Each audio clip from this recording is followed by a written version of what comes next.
तो स्वागत है आप सभी का। आप देख रहे हैं ये भी खबर है। मैं हूं आपके साथ आशुतोष चतुर्वेदी। विश्व भर में नए साल के आगमन की तैयारियां जोरों पर है, चरम पर है। अपने अपने तरीके से लोग नए साल के जश्नों को मनाना चाहते हैं। चलिए आपको लिए चलते हैं न्यूयॉर्क के टाइम स्क्वायर में, जहां क्रिस्टल बॉल का मेकओवर किया जा रहा है।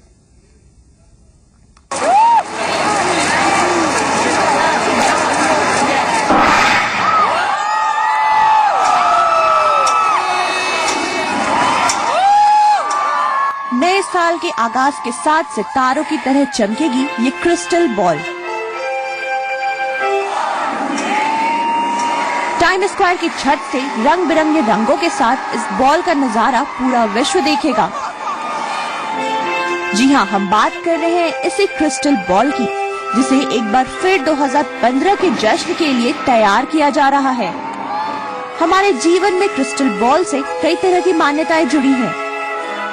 कहा जाता है कि क्रिस्टल बॉल हमारे भविष्य को दर्शाती है। न्यूयॉर्क में भी ये मान्यता कई सालों से अपनाई जाती रही है, जिसे बॉल ड्रॉप कहा जाता है। इस प्रक्रिया के तहत नए साल की उल्टी गिनती शुरू होते ही यह बॉल ऊपर से नीचे की ओर आती है।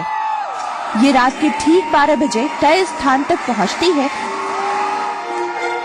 जो पूरे विश्व में नए साल की शुरुआत होने की सूचक मानी जाती है।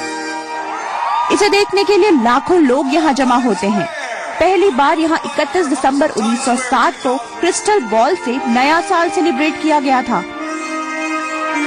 तब से लेकर आज तक हर साल यह परंपरा की तरह चली आ रही है। पहली बार इस बॉल को जब लोगों के सामने पेश किया गया तो इसका वजन था 700 पाउंड और यह 5 फीट लंबी थी। इसे लोहे और लकड़ी से मिलाकर बनाया जाता है और जिसमें 10 तरह की डिजिटल लाइट्स का इस्तेमाल किया गया है। इस बार भी नए साल के आगाज के साथ ये बॉल एक बार फिर नीचे आएगी और फायरवर्क्स के साथ 2015 का स्वागत किया जाएगा। ब्यूरो रिपोर्ट, ज़ी मीडिया।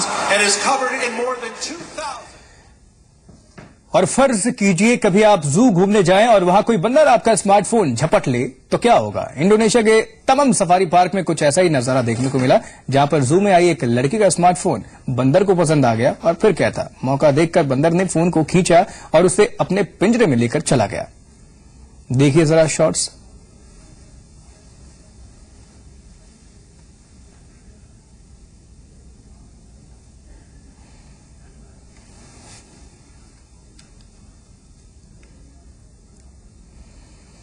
और कहते हैं कि जीने का जज्बा हो तो मौत को आसानी से मात दी जा सकती है। हम बात कर रहे हैं हिम्मती डॉग की, जिसने कई फीट गहरे कुएं में गिरने के बावजूद हिम्मत नहीं हारी। उसके जीने के जज्बे ने उसे फिर से नई जिंदगी दे दी। देखिए रिपोर्ट। अगर आप किसी गहरे कुएं में गिर जाएं तो क्या होगा? क्या आप बाहर निकल पाएंगे? सोचकर भी डर लगता है। ऐसा ही कुछ हुआ इस डॉग के साथ, जो अचानक कुएं में गिर गया। चारों ओर पानी और गहरा कुआं, इसके अलावा उसे कुछ नजर नहीं आया। लेकिन हिम्मत तो देखिए, खुद को मौत के मुंह से बाहर निकालने के लिए उसने बार बार कोशिश की।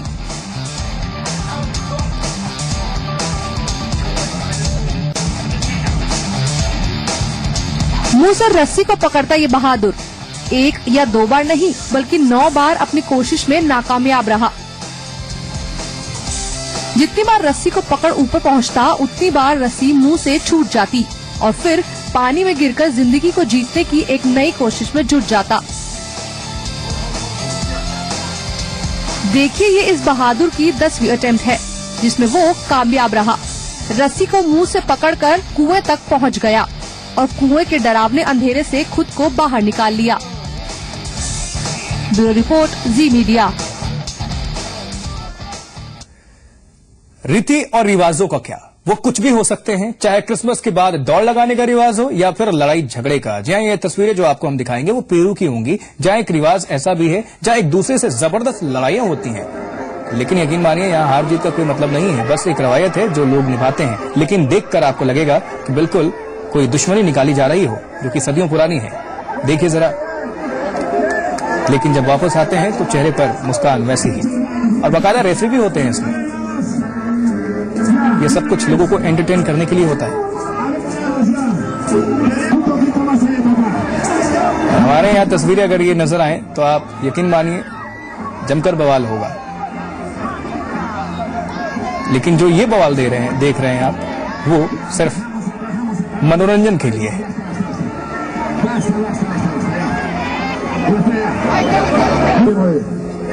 जब रेफरी को लगने लगता है कि वाकई कोई अटैकिंग हो रहा है, जरूरत से ज्यादा कोई वॉर कर रहा है, तो बीच बचाव करते हैं।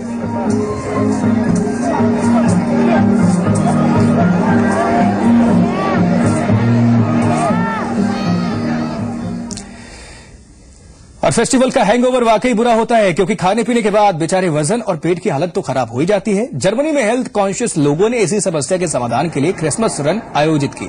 रनिंग शूज और सेंटा कैप में निकले लोगों ने बर्लिन में दौड़ लगाई, क्योंकि क्रिसमस की एक्स्ट्रा कैलोरी बंद करने के लिए इससे बेहतर तरीका कुछ नहीं हो सकता। इस दौड़ का नाम रखा गया रोस्ट गूस डाइजेस्टिव रन, और वाकई लोगों ने ताजी बर्फ पर खूब दौड़ लगाई। विदेशों में तरह तरह के आयोजन होते रहते हैं मनोरंजन के लिए। हमारे यहाँ भी ऐसी तस्वीरें नजर आती हैं, जो इतनी संख्या में अगर लोग निकलते हैं, या तो मैराथन होता है, हाफ मैराथन, या फिर आंदोलन होता है।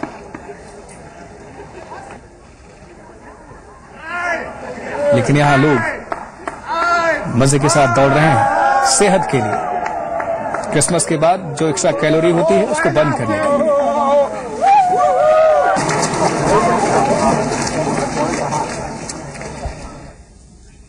और केरल में सांता क्लॉज की ड्रेस में एक साथ 18,112 लोगों को इकट्ठा करने का वर्ल्ड रिकॉर्ड बनाया गया है। और इससे पहले उत्तरी आयरलैंड में डेरी ने 13,000 सेंटा क्लॉज के साथ ये रिकॉर्ड बनाया गया था। कभी देखा है एक ही जगह पर इतने सारे सैंटा? नहीं ना। ये नजारा है केरल का। यहाँ 18,112 लोगों ने सैंटा की ड्रेस में इकट्ठा होकर वर्ल्ड रिकॉर्ड बना दिया। त्रिचूर में और बिशप एंड्रेस थजत ने सैंटा क्लॉज की वेशभूषा में एक साथ 18,112 लोगों को इकट्ठा कर इतिहास रच दिया। एक ही कार्यक्रम में इकट्ठा हुए इतने सारे सैंटा ने Guinness book of world record में अपना नाम दर्ज करा दिया है। इससे पहले उत्तरी आयरलैंड में डेरी ने 13,000 सैंटा क्लॉज के साथ यह रिकॉर्ड बनाया था। त्रिचूर में एक जगह इकट्ठा हुए इतने सारे सैंटा के कार्यक्रम को बाउंड नताले 2014 का नाम दिया गया। पिछले साल यहाँ 5,000 सैंटा क्लॉज इकट्ठा हुए थे। गिनीज के अधिकारी इस कार्यक्रम में मौजूद रहे।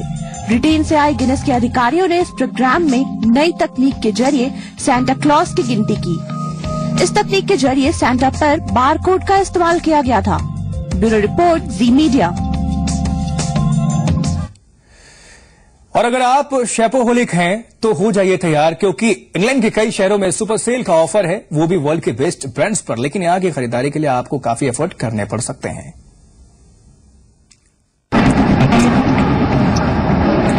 यहाँ जमा भीड़ को देखकर आप सोच रहे होंगे कि ये लोग किसी प्रोटेस्ट या जश्न में शामिल होने आए हैं, लेकिन ऐसा कतई नहीं है। लंबे कतारों में अपनी बारी का इंतजार कर रहे ये लोग शॉपहॉलिक हैं। ये नजारा लंदन का है, जहाँ हजारों की संख्या में भीड़ सिर्फ इसीलिए जमा हुई है क्योंकि उन्हें सुपर सेल के ऑफर में शॉपिंग करनी है।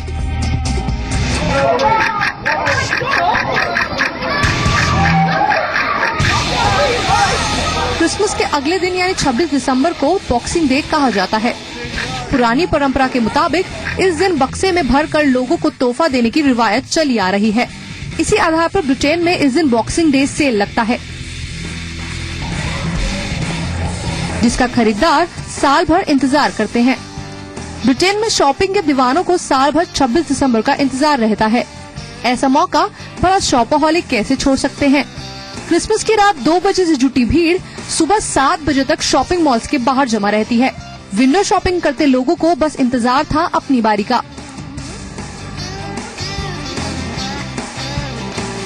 किसी को डिस्काउंटेड परफ्यूम लेने थे तो कोई बैग्स की शॉपिंग में जुटा था। इस सुपर सेल में 80 to 90% डिस्काउंट था। लंदन घूमने आए लोगों के लिए ये मौका बेहद ही खास था। इस दौरान ये ऑनलाइन शॉपिंग की तुलना में दुकानों पर खरीदारी ज्यादा देखने को मिली, जिसका दावा है कि शुरू के ही कुछ घंटों में उन्होंने कई लाख पाउंड का कारोबार कर लिया। वहीं यहाँ वेस्टर्न शॉप ने सिर्फ कुछ ही देर में 1.5 करोड़ पाउंड का कारोबार करने का दावा किया है। ब्यूरो रिपोर्ट, जी मीडिया। मौसम सर्दी का है और ठंड भी काफी ज्यादा है, लेकिन हम और आप इतनी सी ठंड में परेशान हैं। लेकिन इसी धरती पर एक ऐसा गांव भी है जहां पारा -71 डिग्री तक पहुंच जाता है। जहां साइबेरिया में पड़ने वाले इस गांव का नाम है ओमियाकोन। और मजे की बात यह है कि रूसी भाषा में ओमियाकोन का मतलब होता है ऐसा पानी जो कभी जमे ही ना। पानी तो दिखता ही नहीं है, सिर्फ बर्फ ही बर्फ है।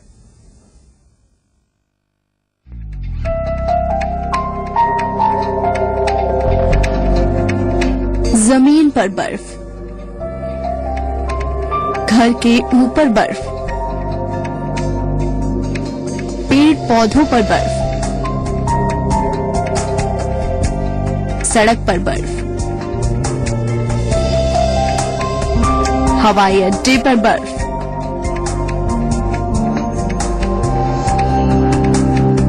जहां तक निगाह जाती है बर्फ ही बर्फ नजर आ रही है।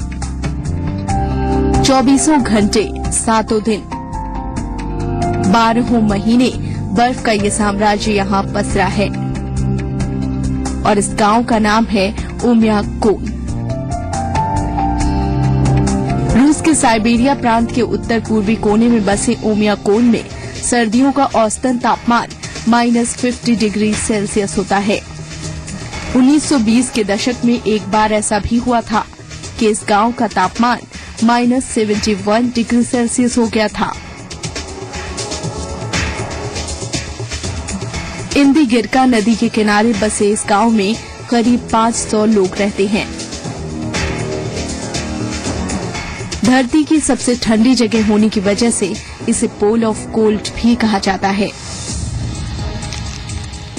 इस गांव में बर्फ नहीं पड़ती, बल्कि यूं कहें ये गांव ही बर्फ के बीच बसा है। ओमियाकोन में खेती नहीं होती। लोग घोड़े और रेंडियर का मांस खाकर अपनी भूख मिटाते हैं। इस गांव में सिर्फ एक दुकान है जहां लोग अपनी जरूरत के सामान खरीदते हैं। ओमियाकोन गांव में जिंदगी कितनी कठिन है, इसका अंदाजा इस बात से लगाया जा सकता है कि यहाँ न तो बस चलती है और न ही कार। यहाँ न तो पानी वाले जहाज चलते हैं, न ही हवा में प्लेन उड़ सकता है। लोग यहाँ कार और ट्रक को 24 घंटे चलाकर रखते हैं, क्योंकि तेल जमने की वजह से वाहन अगर एक दिन बंद हो जाए तो फिर उसे दोबारा स्टार्ट करना आसान नहीं होता। इस गांव में जीवन जीने का सबसे बड़ा सहारा कोयला और लकड़ी है। लोग आग जलाकर अपने रोज बरोज के काम निपटाते हैं। अगर किसी की मौत हो जाए तो उसे दफनाने के लिए कब्र खोदने में भी 3 दिन का वक्त लग जाता है। लोग आग जलाकर कब्र खोदते हैं। ओमियाकोन गांव में कोई कुछ लिख नहीं सकता, क्योंकि यहाँ पेन में इंक जम जाती है।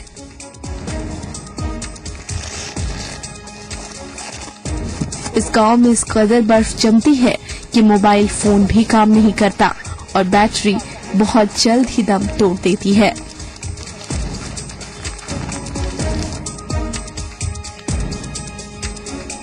यानी रूस का ओमियाकोन गांव ऐसा है जहां सुख सुविधाएं और विकास की कोई कल्पना ही नहीं की जा सकती।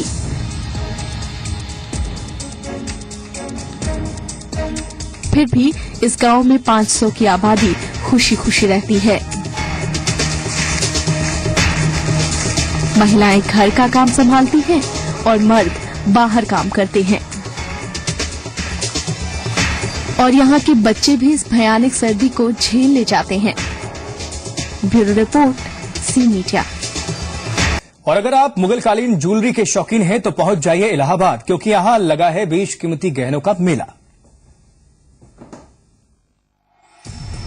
आर्टिफिशियल ज्वेलरी हो या गोल्ड और डायमंड के डिजाइनर पीस, महिलाओं के लिए उनका गहना बेहद अनमोल है।